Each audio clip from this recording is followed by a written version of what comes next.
Hey Wanderers, welcome back to our channel. Today's video is going to be all about our scariest experiences. This video technically should have came out before Halloween. Yeah, but we were slacking. But we slacked and took a break. It still looks like it's a lot of fun to do, so. Yeah.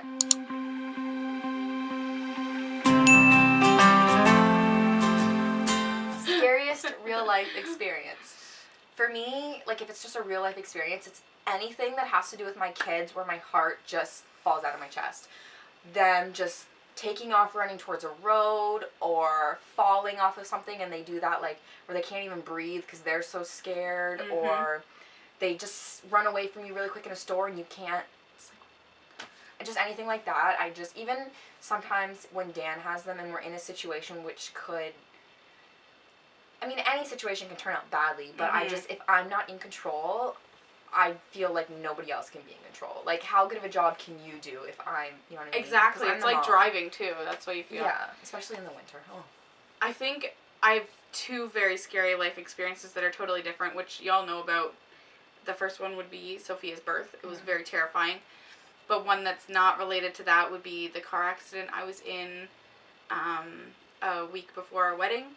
We got into a really bad car accident where the car actually, like, spun on the road and, like, flipped over, but we didn't like roll like this. Like the car went like, how do I, like this, like nose over tea kettle kind of thing, like up a bank, and that was probably one of the scariest things that has ever happened to me.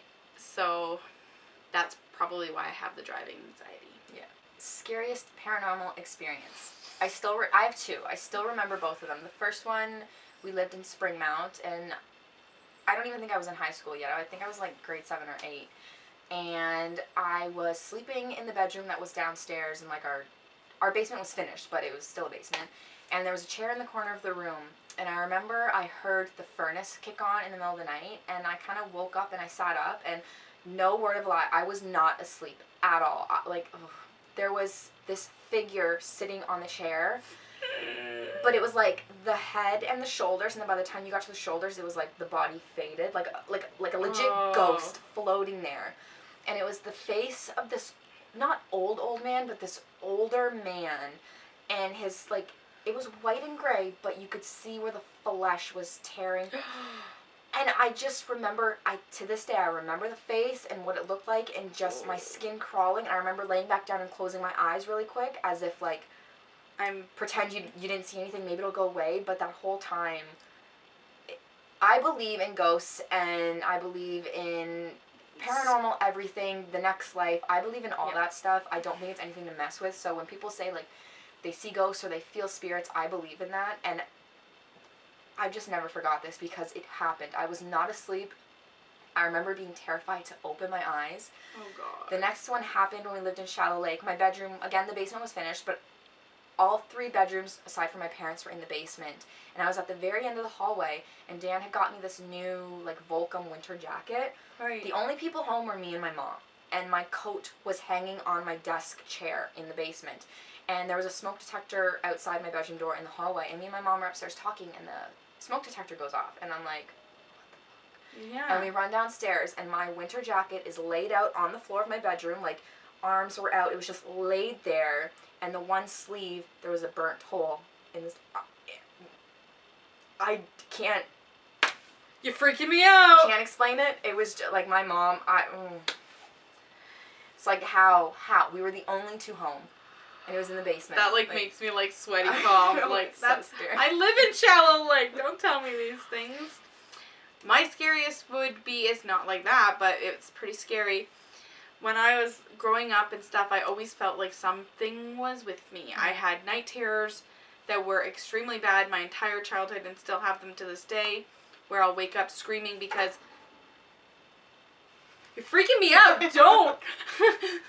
Because I can't like put words to what I've seen or what I heard, but I know something happened. And we lived in Owen Sound at the time. I think I was like maybe grade 10. No, maybe grade 9. And that night, I felt something sit on the end of my bed. I had a really creaky bed, and it sat on the end of my bed, and I heard it, and my boyfriend at the time was in the bed with me, and I woke him up, and he's like, there's nothing there, it's fine. But as he was sitting up, something grabbed my ankle and pulled me down. So I didn't go off the bed, but it pulled me to the very end of the bed where what I thought was sitting there. Mm-hmm. And that was it. It was fine. It scared the crap out of me. There was... Oh, God. There would have been sheets needing to be changed. Like... Yeah, I just kind of was in shock. But then what made it really scary is that the next morning when I was in the shower, you know, I shower with your boyfriend. Well, I was showering with my boyfriend. You know. And he was putting soap on my back 1 minute, and then the next minute I turned around to wash it off. And when I turned my back towards him again, there was huge, it looked like a really big cat had scratched down my back, on like from the top of my shoulder blades right down my butt. Yeah. And it wasn't like 5 fingers, it was, I think it was 6 on either side of my thing, and it was clearly like, these 6 are here, these 6 are here, and something went like that. Lord. And I never felt it, nothing hurt, until I got out of the shower. And then they swelled up like cat scratches, Yeah. and I had to treat them with antibiotics, because they were getting like infected. That was the last scary experience, but it was enough for a freaking lifetime. Okay, everyone has to comment their most terrifying paranormal experience below. Have you ever walked into someone's house or just into a house in general and you've just felt like... No, this isn't my scene. Dan and I were house hunting and we went to see this house and it was like a very old Victorian house, but it was nice on the outside. We walked in that house and I was like, no. Like, just everything about the house was old. The basement was one of those... You walk down those crickety stairs and it was all like that old stone. It was like a dungeon. I was like... He liked it. There's a lot of space. It's really cheap. No. It's like one of those movies from, what's that, Amityville Horror. No. Oh, I'm getting like creepy crawlies. Have you ever known anyone convicted of a violent crime? Well, not like violent, but like an almost... Oh, I do. Like if it's like assault, like... Yeah. Yeah.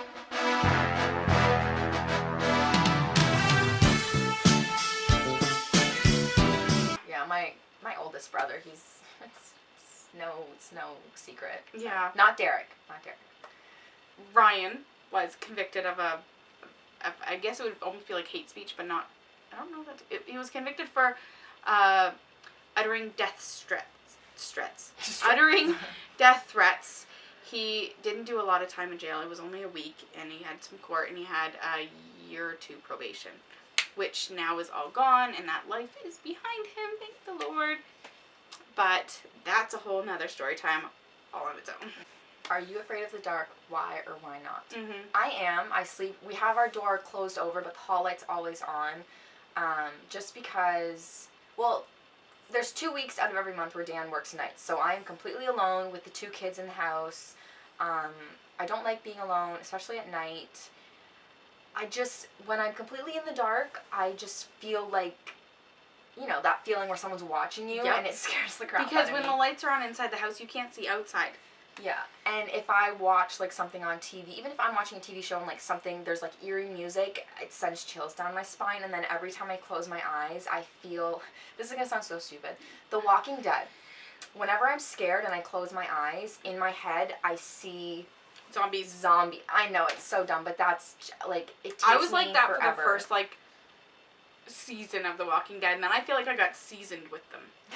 You know? Every time I'm scared, that's what's in my head, like, I can't control it. See, I see creepy things, like, not normal.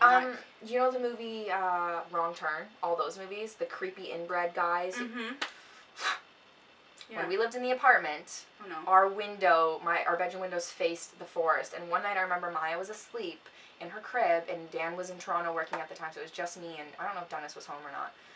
But I heard, like, rustling. I mean, we're on the 4th floor, so it didn't matter, but I'm hearing, like, rustling in the bushes, and my window was open, and I was too afraid. Like, you know when your body just freezes? I was too afraid to, like, reach up and close my window, and then Maya started to, like, make noises, and I'm like, oh my god, shut up. And all I'm picturing is, like, these creepy-ass... So what is your favorite urban legend? I really liked witches and, like, that magic-y kind of stuff, because I liked the idea of, like, somebody or something being able to manipulate the environment, or like people and having the power to do just about anything they want to do. What is your scariest nightmare? It's so hard. I have one that I have every couple of years and it's the same. It's not completely terrifying, but it's one of those things where, you know, when you wake up, your dreams start to deteriorate. Mm-hmm. And sometimes even within the course of 10 minutes, you don't even remember what you dreamt, but it know was terrifying. you had a dream. And I think the scariest things for me are when I'm falling in a dream and it jars you out of your sleep, because people believe that when you're falling in a dream, it means that your soul is trying to pass on. And when you're like that falling and you snap out of it and you wake up, it's because it's what? not. Yeah, that's what I've read. They believe that. Like, oh, then I try to die on a regular basis. Fuck it, I'm out. Yeah, pace. Like. But I like that. When I read that, I thought that was really cool. But yeah, that's happened a couple times, and it's. But when I wake up, I know I've had this same dream several times. It's just I can't give you details about it. Like, but I know it takes place in hell. So yeah. Is that it? Yep. Wow, that was quick. I like that. That was good. I like yeah. You have some creepy shit going on. Yeah. Like that's maybe twice. we shouldn't do what we were talking about downstairs before the. Maybe we shouldn't. Maybe we shouldn't. Like maybe we're both just. Yeah.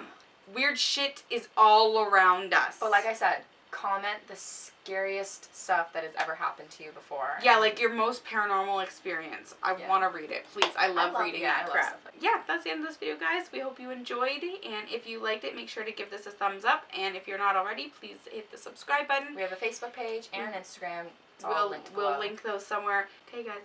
Bye. Bye.